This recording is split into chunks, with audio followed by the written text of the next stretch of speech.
உலக மக்கள் எல்லோருக்கும் வணக்கங்க. நான் உங்கள் Selvi. Welcome to Shan vlogs. இன்றைக்கி நாம் பார்க்க போகிற ரெசிபி என்னென்னாங்க, மகாராஜாக்களுக்கு செய்த ரெசிபி தாங்க நாம் இன்றைக்கி பார்க்க போகிறோம். முகலாய எக் குருமா தாங்க இன்றைக்கி நாம் பார்க்க போகிறோம். பலவிதமான எக் குருமா நாம் வீட்டில் செய்திருப்போங்க. ஆனால் இந்த எக் குருமாவோட டேஸ்ட் வந்து ரொம்ப ராயலாக இருக்குங்க.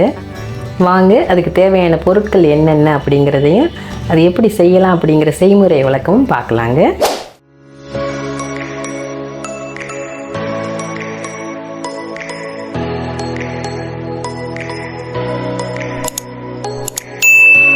இந்த குருமாவுக்கு தேவையான முக்கியமான பொருள் முட்டைங்க. 10 முட்டை எடுத்து வேக வச்சு உரித்து வச்சுருக்கேங்க. 2 பெரிய சைஸ் வெங்காயம் எடுத்து கட் பண்ணி வச்சுருக்கேங்க. 6 பச்சை மிளகாய் எடுத்து வச்சுருக்கேங்க. 2 பூண்டு உரித்து வச்சுருக்கேங்க. 2 விரல் அளவு இஞ்சி கட் பண்ணி வச்சுருக்கேங்க. கொஞ்சம் முந்திரி எடுத்து வச்சுருக்கேங்க. கொஞ்சம் பாதாம் எடுத்து வச்சுருக்கேங்க. கொஞ்சம் வெள்ளரி விதை எடுத்து வச்சுருக்கேங்க. 1/4 கப் ஃப்ரெஷ் க்ரீம், 1/4 கப் தயிர் எடுத்து வச்சுருக்கேங்க. 3 ஏலக்காய், 4 கிராம்பு, 3 பட்டை, 2 பிரிஞ்சி இலை கட் பண்ணி வச்சுருக்கேங்க. 1 டேபிள் ஸ்பூன் பட்டர் வச்சுருக்கேங்க. 2 டேபிள் ஸ்பூன் ரீஃபைண்ட் ஆயில் வச்சுருக்கேங்க. கொஞ்சம் 1 டீஸ்பூன் அளவுக்கு கசூரி மேத்தி வச்சுருக்கேங்க. இந்த குருமாவுக்கு தேவையான பொருட்கள் இவ்வளவு தாங்க. இப்போ வாங்க இந்த குருமா எப்படி செய்யலாங்கிற செய்முறை விளக்கம் பார்க்கலாங்க. இப்போ ஃபஸ்ட்டு ஸ்டெப், இந்த குருமாவுக்கு தேவையான மசாலாவை அரைச்சி எடுத்துக்கலாங்க.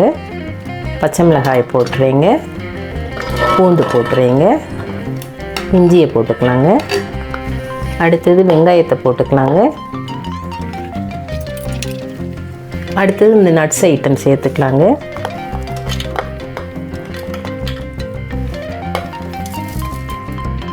இது எல்லாத்தையும் சேர்த்து அரைச்சி எடுத்துகிட்டு வந்துடுறேங்க. நம்ம அரைச்ச கலவையை இப்போ ஓப்பன் பண்ணி பார்க்கலாங்க. இந்த அளவு வலுவலுப்பாக அரைச்சா போதுங்க. பாருங்கள், இவ்வளோ நைஸாக அரைச்சா போதுங்க.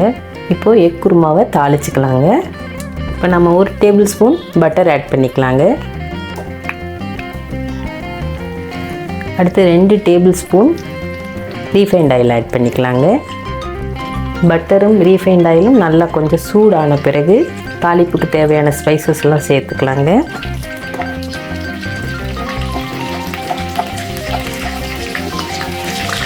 சின்னதாக 3 பீஸ் பட்டைங்க, 3 ஏலக்காய், 4 லவங்கம், 2 பிரிஞ்சி இலை கட் பண்ணி வச்சுருக்கேங்க.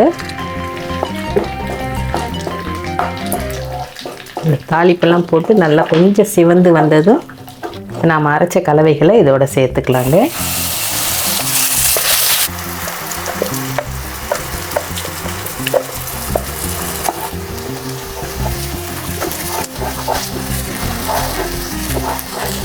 இந்த எக் குருமா வந்து ஒயிட்டாக தாங்க இருக்கும். பார்க்குறதுக்கு ரொம்ப வெள்ளை கலராக ரொம்ப நல்லா இருக்குங்க. இதில் 1 டீஸ்பூன் உப்பு ஆட் பண்ணிக்கலாங்க.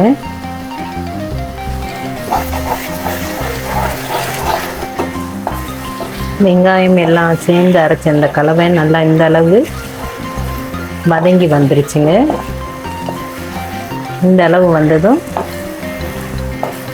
ஸ்டவ்வை கொஞ்சம் இறக்கி வச்சிடலாங்க.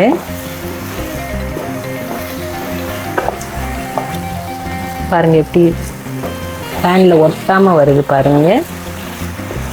இந்த அளவு பக்குவம் வந்த உடனே இதில் நாம் தயிர் ஆட் பண்ணிக்கலாங்க.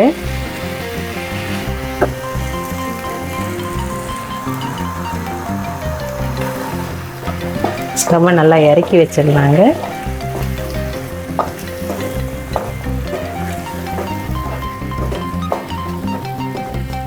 கொஞ்சம் தண்ணி ஆட் பண்ணிக்கலாங்க. ஒரு 1/4 கப் தண்ணிங்க.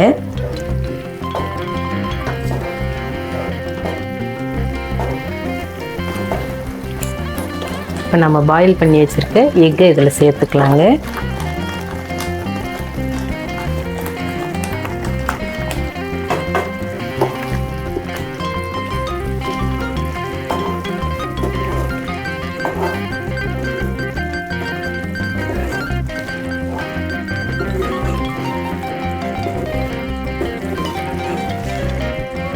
இந்த இடத்துல நாம் உப்பு செக் பண்ணிக்கலாங்க. எனக்கு சரியாக இருக்குங்க.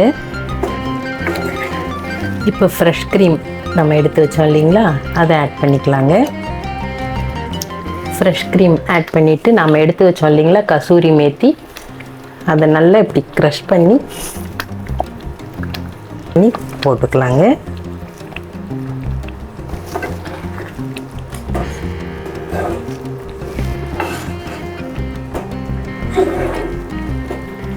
இந்த குருமாவோட காம்பினேஷன் ஆப்பத்துக்கு நல்லா இருக்குங்க, சப்பாத்திக்கு சூப்பராக இருக்குங்க, பரோட்டாக்கு வேறு லெவலில் இருக்குங்க.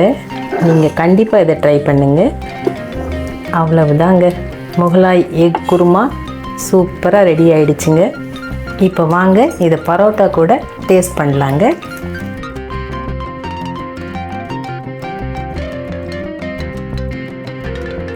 அந்த காலத்து ராஜாக்களும் ராணிகளும் சாப்பிட்டு அனுபவித்து சந்தோஷப்பட்ட இந்த ரெசிபி நான் சாப்பிட கிடைக்கும்னு நான் நினச்சே பார்க்கலைங்க.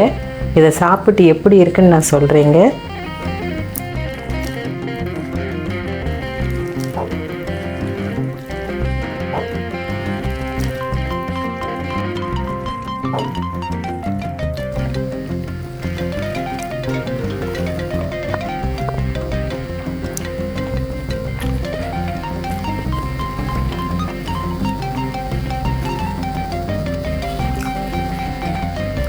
ரொம்ப ரொம்ப நல்லா இருக்குங்க. ரொம்ப டேஸ்ட்டு ரிச் அண்ட் ராயலாக ரொம்ப சூப்பராக இருக்குங்க. நீங்கள் அவசியம் இதை ட்ரை பண்ணுங்கள்.